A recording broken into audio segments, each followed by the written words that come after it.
Hello student, welcome to technical Gurukul. मैं राकेश आप सभी का टेक्निकल गुरुकुल यूट्यूब प्लेटफॉर्म पे स्वागत करता हूं। स्टूडेंट, आज यहाँ पे हम चैप्टर 8 जो हमारा आरसीसी कॉलम है, यानी अब हम कॉलम के बारे में पढ़ने वाले हैं। तो सबसे पहले हम देखेंगे कि कॉलम हमारे कंपोनेंट, यानी जैसे हमारी बिल्डिंग है तो बिल्डिंग में एक क्या होता है, वर्टिकल मेंबर होता है या वर्टिकल कंपोनेंट हम कह सकते हैं बिल्डिंग का होता है, जिसको हम क्या कहते हैं, कॉलम बोलते हैं। आप जानते हैं कि लेटर सपोज कि ये हमारा क्या है, कॉलम है, ये नीचे फिक्स होता है ऐसे।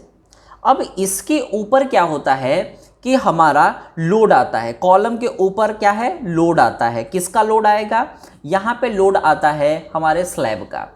तो हमने क्या कहा कि ये इस पे स्लैब का यानी छत का क्या आने वाला है, लोड आने वाला है। तो आप देख सकते हैं कि इसमें ये क्या है, ऊपर की तरफ लगेगा, ये नीचे की तरफ लोड आएगा, यानी आने वाला लोड क्या है, P है, जो हमारा अपकमिंग लोड है। और हमारा जो जनरेट होगा यानी इसके अगेंस्ट जनरेट होगा एक, जो इसको रजिस्ट करेगा। तो हम यहाँ पे ये देख पा रहे हैं कि एक, यानी ये कैसा नेचर में है, ये कंप्रेसिव नेचर में है। यानी हम बात करेंगे यहाँ पे कि कॉलम में कंप्रेशन लोड आता है, कंप्रेसिव लोड आती है, या हम यहाँ पे देख रहे हैं। लेकिन यहाँ पे ध्यान देंगे कि कंप्रेसिव स्ट्रेस तो जनरेट होगी, यानी यहाँ पे हम कह सकते हैं कि लोड के कारण कैसा होगा, कंप्रेसिव स्ट्रेसेस जनरेट तो होगा, ठीक है। लेकिन बीम के केस में, यानी हमने बीम के केस में ध्यान देंगे कि बीम और ये क्या है, कॉलम,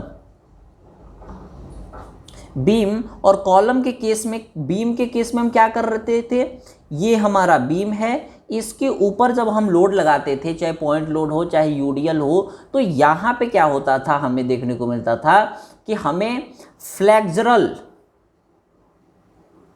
यहाँ पे हमें क्या देखने को मिलता था, फ्लेक्सुरल मोमेंट देखने को मिलता था। यानी जैसे ही फ्लेक्सुरल का मतलब क्या है, बेंडिंग मोमेंट से है, ध्यान देंगे। यानी ये क्या करता था, बेंड होता था। लेकिन यहाँ पे क्या है, यहाँ पे हम देख पा रहे हैं कि यहाँ पे कंप्रेसिव स्ट्रेसेस जनरेट हो रहा है। किसके केस में, कॉलम के केस में। और बीम के केस में क्या है, फ्लेक्सुरल मोमेंट हमारा जनरेट होता है। तो यानी हमने नेचर के बारे में पढ़ा, यानी नेचर ऑफ स्ट्रेसेस के बारे में देखा कि बीम में कैसा स्ट्रेसेस जनरेट होगा और कॉलम में कैसा हमारा स्ट्रेस जनरेट होगा। अब अगर हम बात करें यहाँ पे कि हमने क्या कहा कि ये कॉलम की क्या है, ऊंचाई है, जिसको हम क्या करने वाले हैं, H से डिनोट करेंगे। जब हमने इसको H से डिनोट किया यहाँ पे, तो अब हम यहाँ पे बात करने वाले हैं कि इसमें जो क्लासिफिकेशन हम करते हैं, ध्यान देंगे इस चीज़ को, यह आपके एग्जाम के लिए इंपॉर्टेंट हो सकता है। क्लासिफिकेशन जो करते हैं, यानी वर्गीकरण, क्लासिफिकेशन ऑफ आरसीसी बीम, ठीक है। अब आरसीसी कॉलम, क्योंकि हम कॉलम की बात कर रहे हैं। अब देखिए, यानी वर्गीकरण हम कर रहे हैं किसका, कॉलम का। तो जब कॉलम का वर्गीकरण हम करते हैं तो ये हम क्या करते हैं, तीन चीज के बिहाफ पर हम इसको क्या करते हैं, कैटेगराइज करते हैं। सबसे पहला लोडिंग के आधार पर, यानी लोडिंग सिस्टम के आधार पर हम कॉलम का क्या करते हैं, वर्गीकरण करते हैं, क्लासिफिकेशन।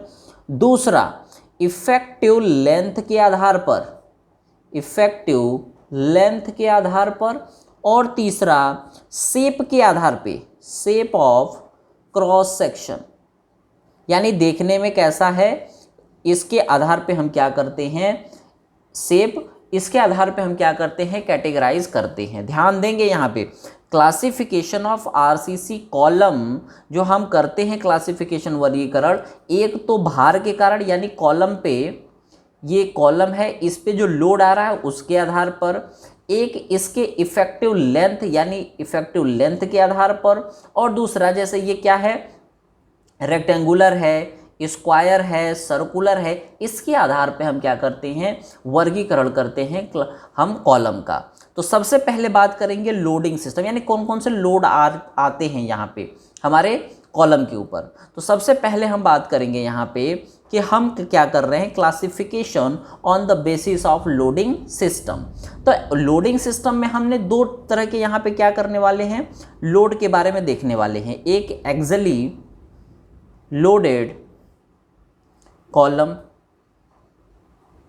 और दूसरा हम इसेंट्रिसिटी या इसेंट्रिसिकली लोडेड कॉलम। अब ध्यान देंगे, एक्सियली लोडेड और इसेंट्रिकली जो लोडेड है हमारा कॉलम, इन दोनों में डिफरेंस क्या है इसको समझना बहुत इंपॉर्टेंट है। यहां से आपका न्यूमेरिकल डेफिनेटली मिलेगा, न्यूमेरिकल यहां से बनेगा आपको, यहां से न्यूमेरिकल, और इसमें ये इसेंट्रिकली जो लोडेड है कॉलम, यहां से आपको न्यूमेरिकल देखने को मिलेगा यहां पे। तो अब समझते हैं इसको। अब हमने क्या कहा यहाँ पे ध्यान देंगे कि दो तरह का लोड। तो सबसे पहला जो एक्सियली लोड, ध्यान देंगे ये हमारा कॉलम हो गया। एक्सियली लोड क्या होता है, इसका सीजी होगा कहीं ना कहीं। अब एक्सियली लोड बिल्कुल कैसा लगता है, इसके सीजी पे ध्यान देंगे। जब हमने सीजी की बात कर रहे हैं तो हमारा लोड कहाँ पे लगा हुआ है, लोड बिल्कुल इसके सीजी पे लगा हुआ है, यानी line of CG, centre of gravity. ध्यान देंगे जो हमारी लोड है वो ये पी है, ये कहाँ आ रही है, ये बिल्कुल इसके सीजी से पास हो रही है।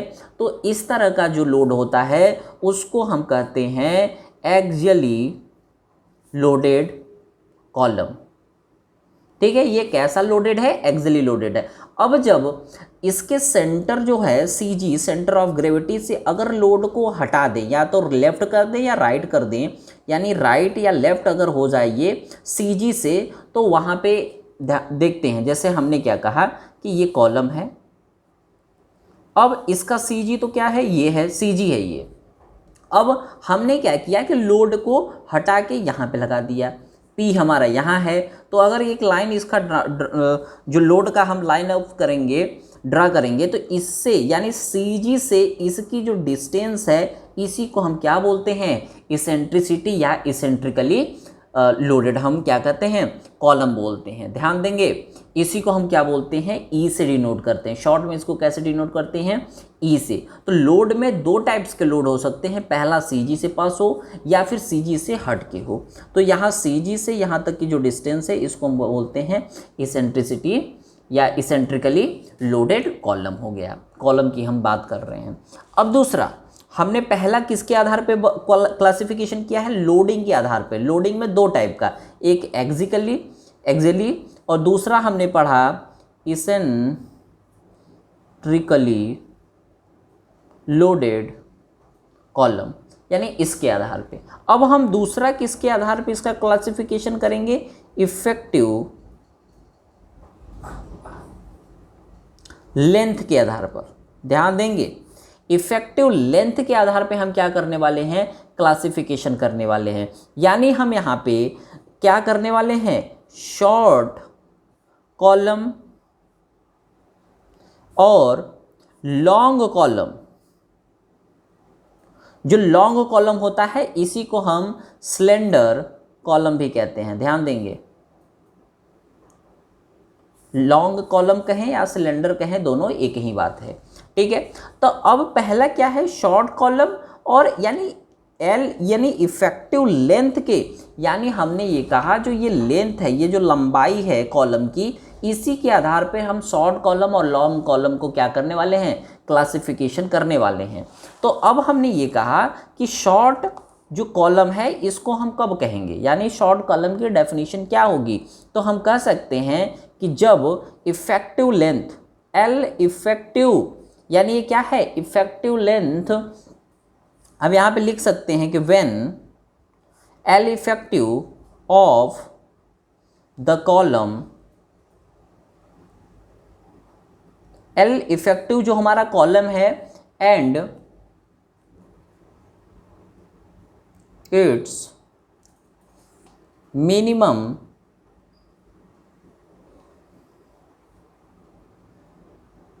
मिनिमम अलोंग साइज, जिसको हम किससे डिनोट कर रहे हैं, डी से, ये क्या है, इज लेस देन, ये कम हो जाता है किससे, 12 से। यानी हमने ये कहा कि एल इफेक्टिव अपॉन जो डी है ये लेस है, ये क्या है, लेस है किससे, 12 से। तो हम क्या कह रहे हैं, ये कौन सा कंडीशन है, यानी इसको हम बोलेंगे शॉर्ट कॉलम।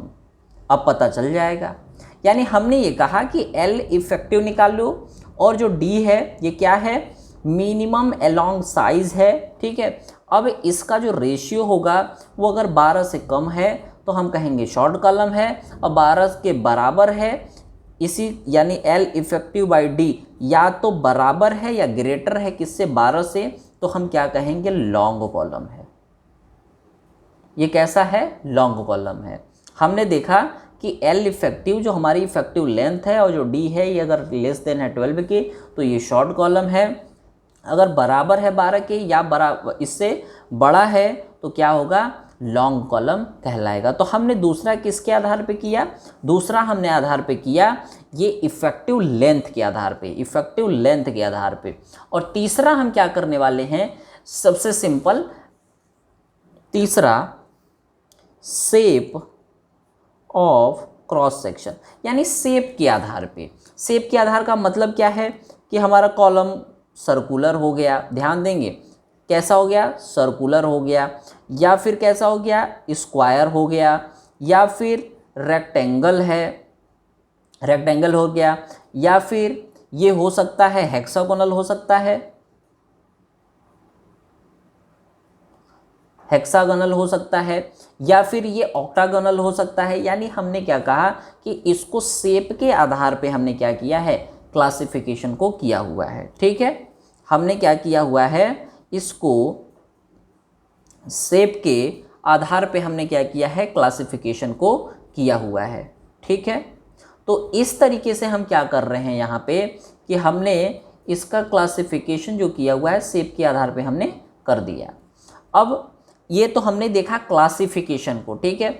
अब हम नेक्स्ट देखने वाले हैं, जो अगले लेक्चर में देखेंगे, डिफरेंस के बारे में, और उसके बाद फिर हम आगे डिज़ाइन प्रोसीजर को देखेंगे कॉलम का, फिर उस पर हम न्यूमेरिकल को सॉल्व करेंगे। तो मिलते हैं बहुत जल्द अगले लेक्चर में, तब तक के लिए धन्यवाद।